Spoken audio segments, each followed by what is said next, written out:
I watched quite a few videos about the War of Immortals content for Pathfinder 2nd Edition that's bringing mythic rules to Pathfinder 2nd Edition.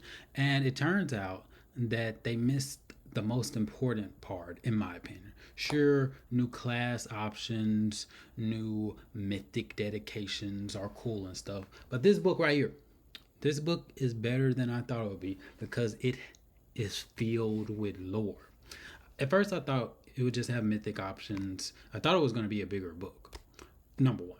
But the mythic options, at least before the mythic dedications, I just skimmed through it. Now I'm in the phase where I'm just reading it word from word, is a little scarce. Except when you get to the mythic dedication, which is at 12th level, I believe. But I'm more concerned with the lore. And from reading the first part, how it started, and everything, I am excited about that tie-in novel that I don't think is out yet, but it's coming out later. But it also gives you options to make mythic monsters. So it's a little short, have some mythic templates, give you a little frame. And since I'm starting off creating a homemade mythic game because they don't have a mythic adventure path yet, it is good. I'm going to have to go through that. But it also gives some unique mythic monsters from Pathfinder lore. I will mention one of them. I really should have had it open. But these names are cool.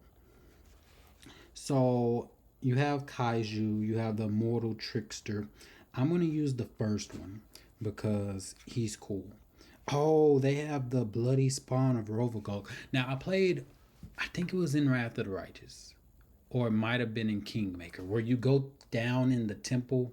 I think, yes, I think it was in Pathfinder King. Yeah, it had to be in Pathfinder Kingmaker, where you would go down all those levels and stuff like that, and then fight something at the end, which I wasn't able to defeat. I came across a bug in Pathfinder Kingmaker. Hopefully, they make a second edition version of the game. But either way, it might be that, but I'm still not an expert on Pathfinder lore. But I wanted to use the Demon Lord, so I'm going to use the Demon Lord because what kind of game doesn't have a Demon Lord? So it's known as the Demon Lord Vulat. They call it the All or None creature level 21. I'll just show a little that nice, nice picture, a little sparse. They get down to business in this book. So it is a mythic creature, unique. All of the mythic creatures are unique.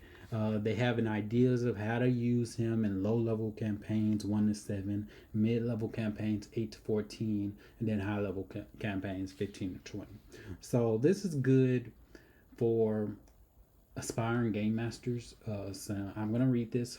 I probably won't get through all of it in time for the mythic campaign, but we haven't started the mythic campaign. I'm probably going to start on Saturday, this coming Saturday, because they really want to play a game.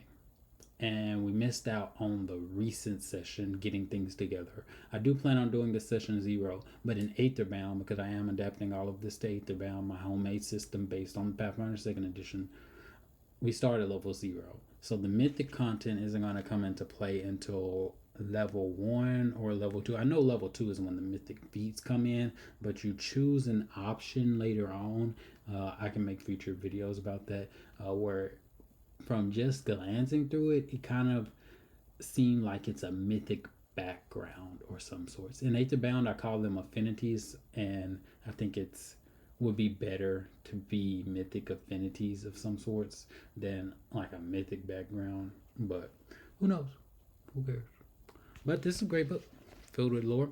I think even despite all the hype, it is underrated.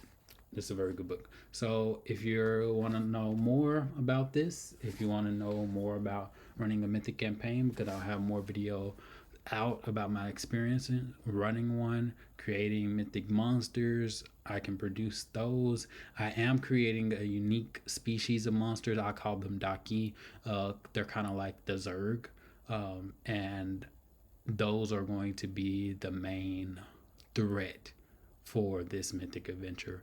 A mythic level threat for a mythic party. I had to do it. Thank you.